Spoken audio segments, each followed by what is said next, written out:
Estás escuchando la homilía del día desde Magdala, Tierra Santa. En aquel tiempo, al salir Jesús de la sinagoga, fue con Santiago y Juan a casa de Simón y Andrés. La suegra de Simón estaba en cama, con fiebre, y enseguida le avisaron a Jesús. Él se le acercó y tomándola de la mano, la levantó. En ese momento se le quitó la fiebre y se puso a servirles. Al atardecer, cuando el sol se ponía, le llevaron a todos los enfermos y poseídos del demonio, y todo el pueblo se apiñó junto a la puerta. Curó a muchos enfermos de diversos males y expulsó a muchos demonios, pero no dejó que los demonios hablaran, porque sabían quién era él. De madrugada, cuando todavía estaba oscuro, Jesús se levantó, salió y se fue a un lugar solitario donde se puso a orar. Simón y sus compañeros lo fueron a buscar y al encontrarlo le dijeron: «Todos te andan buscando». Él les dijo: «Vamos a los pueblos cercanos para predicar también allá el Evangelio, pues para eso he venido». Y recorrió toda Galilea, predicando en las sinagogas y expulsando a los demonios. Palabra del Señor. Gloria a ti, Señor Jesús. Queridos hermanos, hoy tenemos una liturgia deliciosa. Y para que les dé envidia, quiero decirles que esta mañana salimos como Jesús, con los 3 voluntarios que hay aquí ahora. Fuimos al amanecer antes de que saliera el sol y fuimos a un lugar solitario a meditar y a reflexionar en la oración de Jesús. Fuimos a una gruta que está aquí en el Monte Arbel y desde allí vimos el amanecer y estuvimos reflexionando este pasaje del Evangelio. Una experiencia bellísima que espero y pido a Dios que algún día todos ustedes puedan realizar. Qué hermoso ponerse literalmente a seguir las huellas de Jesús y pensar en todos estos acontecimientos aquí donde ocurrieron todos y cada uno de ellos. Dice el Evangelio de hoy que cuando encontraron a Jesús le dijeron: todo el mundo te está buscando, y él dijo: vamos a evangelizar, vamos a llevar la buena nueva del reino a todos los pueblos. Y dice: vamos a los pueblos cercanos para predicar también allí. Yo me hago la ilusión, aquí estas monjas viven en Magar, un pueblo cercano, y nosotros vivimos en Magdala. Probablemente los pueblos que fueron el destino de Jesús en aquellos días para ir y predicar en las sinagogas, expulsar los demonios, enseñar a la gente. Qué hermoso, qué maravilla, qué belleza. Pero hoy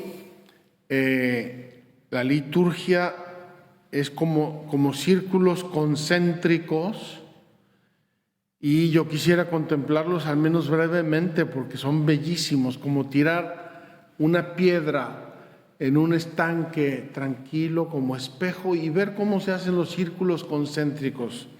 Y estos círculos son en torno a la actitud más bella y más santa que cualquier ser humano puede tener delante de Dios. Y esa actitud es la de escucha humilde y obediencia pronta. Lo vimos en Samuel hoy: habla, Señor, que tu siervo te escucha.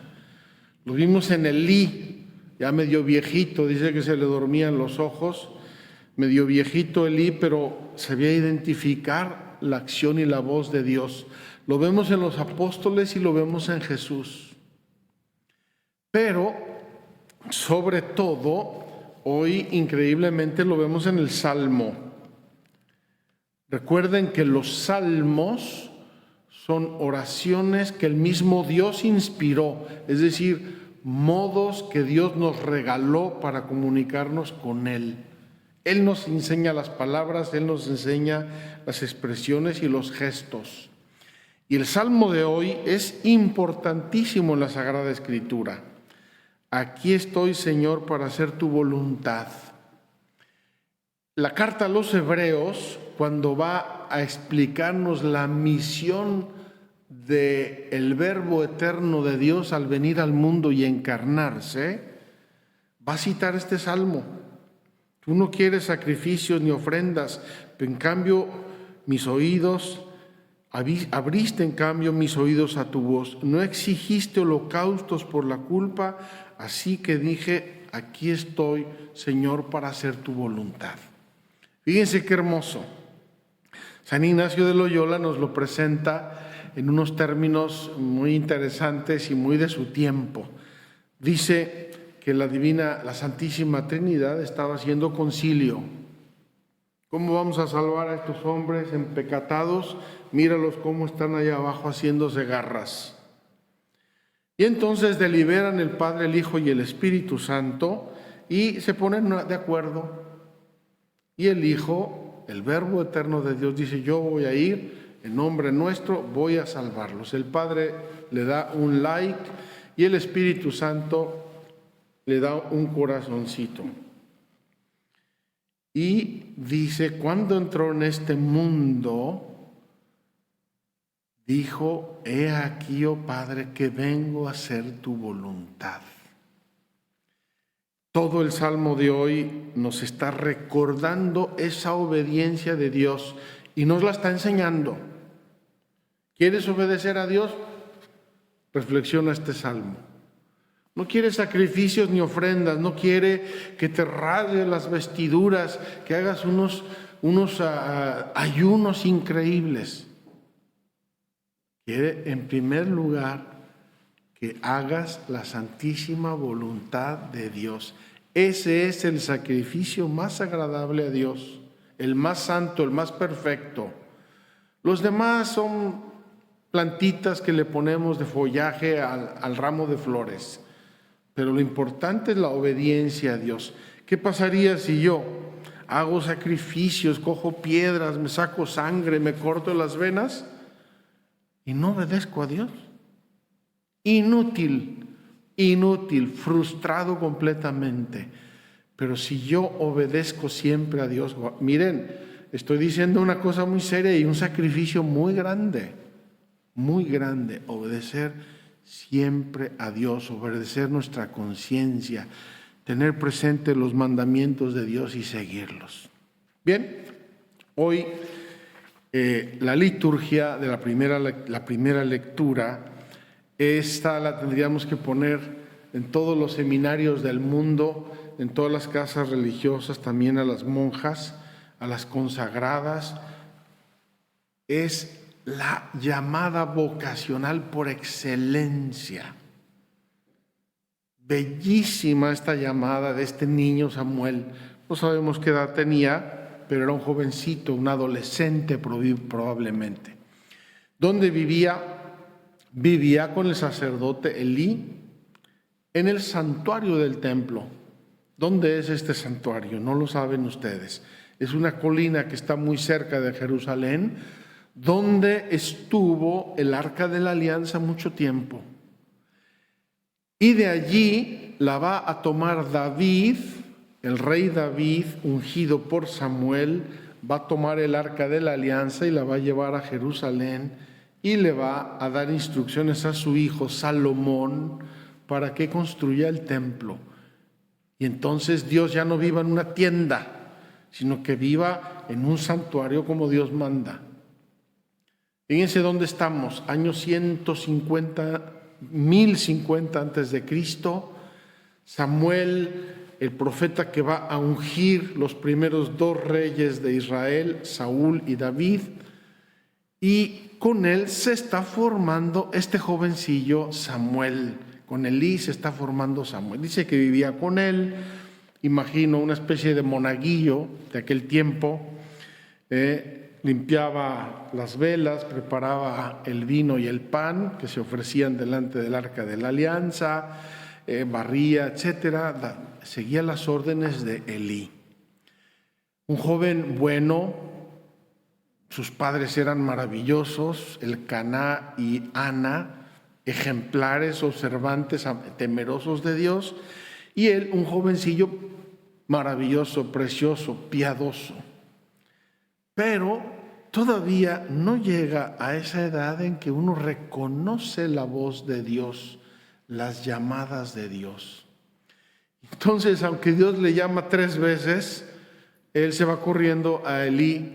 Aquí estoy, dime en qué te puedo servir en medio de la noche. Ya la respuesta de Samuel nos deja mucho que entender. Porque un adolescentillo de nuestros tiempos se despierta oyendo la voz de Dios y se pone a chatear con sus amigos. Él va corriendo de buena gana, dócilmente, ágilmente, va corriendo y le dice al sacerdote Elí: aquí estoy, ¿para qué me has llamado? ¿Qué quieres? Probablemente pensaba que necesitaba algo. Ahí dice claramente que Elí ya estaba medio viejito, como yo. Entonces, joven bueno, piadoso, temeroso de Dios, instruido en la ley de Dios, de algún modo en el servicio de Dios, podríamos decir, era un seminarista menor.